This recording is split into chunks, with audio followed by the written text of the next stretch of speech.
नमस्कार साथियों, आज की इस क्लास में हम बताने वाले हैं मोस्ट शब्दार्थ। 12वीं के बहुत सारे बच्चों ने ये कमेंट किया था कि सर हमें मोस्ट शब्दार्थ बताएं। आपको पता है कि एक प्रश्न आपका आता है अधोलिखित शब्दानाम अर्थम लिखत। ये 2 नंबर का प्रश्न आता है बच्चों। अब इसमें हमने आपको यहाँ पर सभी पाठों में से सेलेक्ट करके 70 मोस्ट शब्दार्थ यहाँ पर सेलेक्ट किए हैं और हमें पूरा विश्वास है कि इनमें से आपको पेपर में जरूर मिलेंगे मित्रों। इसलिए आप इनको अभ्यास करें, इनको बार बार पढ़ें तो जरूर आपको याद हो जाएंगे। तो चलिए शुरू कर लेते हैं मित्रों। उससे पहले कहना चाहेंगे यदि चैनल से नहीं जुड़े हैं तो चैनल को सब्सक्राइब तुरंत कर लें, क्योंकि बहुत सारी हमारी जो इंपॉर्टेंट जानकारी की वीडियो हैं, बहुत सारे हमारे मोस्ट टॉपिक्स हैं, वो आप तक तभी मिल पाएंगे जब हमारे चैनल को आप सब्सक्राइब कर लोगे दोस्तों। तो चलिए क्लास को शुरू कर लेते हैं। देखिए, चुप हो जाओ। तो देखिए बच्चों, क्लास शुरू करते हैं। हमारा पहला शब्द है, स्क्रीन पर आप देख पा रहे होंगे, नंबर 1 भुंजी था। अर्थ होता है इसका उपभोग करो। क्या अर्थ होता है? उपभोग करो। इसके बाद में नंबर 2 पर है मां द्विध। अर्थ हो जाएगा लालच मत करो। ठीक है। इसके बाद में अगला है समाह। अर्थ होगा वर्षों या वर्ष, क्योंकि समाह शब्द बहुवचन का है इसलिए वर्षों ऐसा अर्थ निकलेगा। इसके बाद में है जिजीविषेत। इसका अर्थ होता है बच्चों जीने की इच्छा। क्या अर्थ होगा? जीने की इच्छा। इसके बाद में है प्रेत्य। अर्थ हो जाएगा मरकर। ठीक है।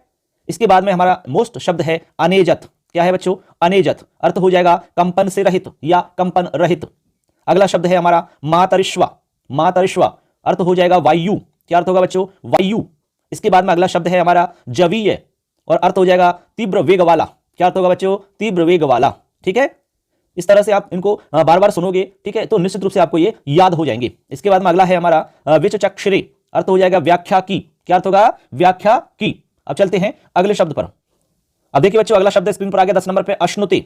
अर्थ हो जाएगा प्राप्त करता है। अश्नुते यानी प्राप्त करता है। इसके बाद में है क्षितिशम।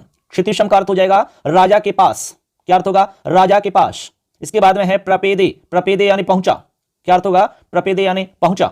इसके बाद में अगला शब्द है निधाय। निधाय शब्द का अर्थ होता है बच्चों रख कर की, रख कर, निधाय यानी। इसके बाद में है अनर्गशीले। अनर्गशीले का अर्थ हो जाएगा श्रेष्ठ स्वभाव वाले। ये हमारा जो दूसरा पार्ट है उसी में से चल रहे हैं। इसके बाद में अगला शब्द है अर्हते। अर्हते का अर्थ होता है पूज्य। क्या होता है? पूज्य। इसके बाद में है विषामपति। विषामपति ही तो अर्थ हो जाएगा मनुष्यों के स्वामी। क्या अर्थ होगा? मनुष्यों के स्वामी। अगला शब्द है निशम्य। निशम्य का अर्थ होता है सुनकर। क्या अर्थ होता है बच्चों? सुनकर। और अगला शब्द है अवोचत। अवोचत का अर्थ होता है कहा। अवोचत यानी कहा। ठीक है ना। अब चलते हैं अगले शब्द पर बच्चों। 19 नंबर पे अवेही। अवेही का अर्थ है समझो यानी समझो। इसके बाद में स्तंभेन। स्तंभेन का अर्थ हो जाएगा डंठल। ठीक है, डंठल मात्र। इसके बाद में है आचक्षे। आचक्षे। आचक्षे का अर्थ होता है कहना प्रारंभ किया। अगला है आहरे। आहरे शब्द का अर्थ होता है लाहो। क्या है? लाहो। ठीक है। इसके बाद में है जगादे। जगादे यानी होता है बच्चों कहा। और अगला है हमारा चकमे। चकमे का अर्थ हो जाता है इच्छा की। इसके बाद में है सशंशुहु। सशंशुहु अर्थ होता है बात कही। और अगला है दिदेशे। दिदेशे का अर्थ होता है प्रदान किया। क्या है? प्रदान किया। इस तरह हमारे 26 शब्द हो जाते हैं। अब चलते हैं आगे।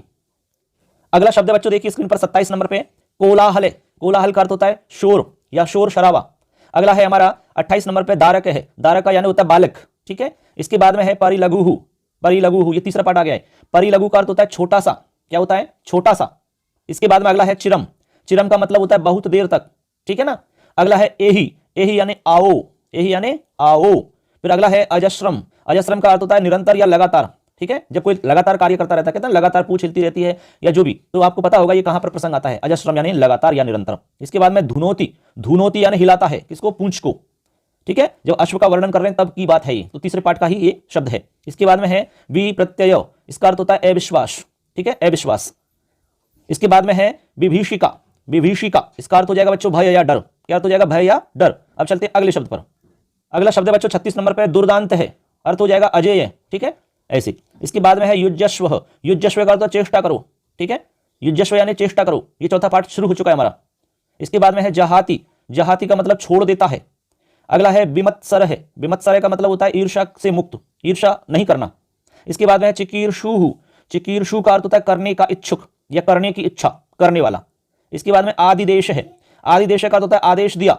और आगे है आदिदेश का अर्थ होता है आदेश दिया। और आगे है उवाचे। उवाचे यानी होता है बच्चों कहा। उवाचे यानी कहा। और अगला शब्द है हमारा दारुणे। दारुणे का अर्थ होता है भयंकर। क्या अर्थ होता है बच्चों? भयंकर। इसके बाद में अगला शब्द है विक्लवाह। विक्लवाह का अर्थ हो जाए परेशान। विक्लवा यानी परेशान। अगला है अहर्निशम। अहर्निशम शब्द का अर्थ होता है हमारा दिन रात। क्या अर्थ होता है बच्चों? दिन रात। आगे चलिए। शब्द है उपशमा में है, उपशमा में का अर्थ होता है शांत हो गई। इसके बाद में आ जगह में यानी आ गया। अगला है रसाले, चटापाट चालू हो गए। रसाले का अर्थ होता है आम, क्या होता है आम। फिर है मूर्धजा, मूर्धजा का मतलब केश मतलब बाल। उसके बाद में जरा, जरा यानी वृद्धावस्था। और अगला है परिवाहे, परिवाहे का मतलब निकास।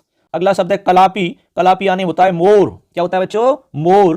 तो इस तरह हमारे हो चुके हैं 52 शब्द। अब चलते हैं आगे। चलिए बच्चों अगला शब्द हम आपको बताते हैं 53 नंबर पे। हमारा अगला शब्द देखिए तूष्णीम, तूष्णीम यानी होता है चुपचाप, ठीक है। उसके बाद में अगला है कलविंकाह, कलविंकाह का अर्थ होता है पक्षी या गौरैया पक्षी। आप लिख सकते हैं गौरैया, लिख सकते हैं गोरैया, या फिर पक्षी विशेष गोरैया, ऐसा आप लिख सकते हैं। अगला है हयेन, हयेन का अर्थ होता है घोड़े से। अगला शब्द है हमारा कमनीय, कमनीय का अर्थ होता है सुंदर, कमनीय यानी क्या होता है बच्चों सुंदर। और अगला है सादी, सादी यानी होता है घुड़सवार। अगला है प्रपात है, प्रपात का मतलब झरना होता है बच्चों। अगला शब्द है झंझावात है, झंझावात, और इसका अर्थ हो जाएगा तूफान, ठीक है। इसके बाद में अपमिश्रणम, अपमिश्रणम शब्द है अर्थ होता है मिलावट, श्री नायर वाली पाठ से है ये। इसके बाद में है सौप्रस्थानिकी, अर्थ हो जाएगा विदाई, सौप्रस्थानिकी यानी विदाई करना, ठीक। अगला शब्द देखते हैं। देखिए बच्चों अगला शब्द है हमारा 62 नंबर शब्द है निरोध है, निरोध का अर्थ होता है रुकावट, क्या अर्थ होता है रुकावट। अगला शब्द है विपर्यय, विपर्यय अर्थ हो जाएगा विपरीत, क्या अर्थ होगा बच्चों विपरीत। अगला शब्द है प्रत्याहार है, प्रत्याहार का अर्थ हो जाएगा इंद्रियों का दमन करना, प्रत्याहार का मतलब इंद्रियों का दमन कर लेना। इसके बाद में है अस्तेयम, अस्तेयम का अर्थ होता है चोरी नहीं करना, चोरी नहीं करना। अगला शब्द है इदानीम, इदानीम यानी अब या इस समय। अगला है आहोस्वित, आहोस्वित का अर्थ होता है अथवा। फिर है अन्यतर, अन्यतर का अर्थ होता है एक। अगला शब्द है गरियान, गरियान का अर्थ होता है विस्तार से, क्या है विस्तार से। और हस्ती यानी होता है हाथी, क्या होता है हस्ती यानी हाथी। इस तरह से बच्चों हमने आपको मोस्ट 70 शब्द बताए हैं और हमें पूरा विश्वास है कि आपको इनमें से जरूर आपके बोर्ड के पेपर में मिल जाएंगी, ठीक है। वीडियो अच्छा लगता है तो लाइक जरूर कर देना और चैनल को जरूर सब्सक्राइब कर लेना दोस्तों, क्योंकि बहुत सारी इंपॉर्टेंट जानकारी है जो इस चैनल पर ही मिलेंगी सिर्फ आपको। संपूर्ण मैटर आपको यहां पर मिलने वाला है। आपका कोई भी सवाल है, किसी भी तरह की आपकी समस्या है तो उसका भी समाधान यहां पर तुरंत आपको मिलेगा बच्चों। इसलिए अच्छे से तैयारी करते रहें, इसको आप सुन लें, इनको आप जरूर याद करें। सबके लिए बहुत बहुत अग्रिम शुभकामनाएं। बेस्ट ऑफ लक एग्जाम के लिए दोस्तों। पेपर देने के बाद जरूर हमसे आप कॉन्टैक्ट करें। सबके लिए धन्यवाद, पुनः सबके लिए बहुत बहुत शुभकामनाएं। आपका सबका पेपर बहुत अच्छा होगा, यही हम ईश्वर से कामना करते हैं दोस्तों। धन्यवाद। अगली क्लास में फिर मिलेंगे दोस्तों। नमस्कार।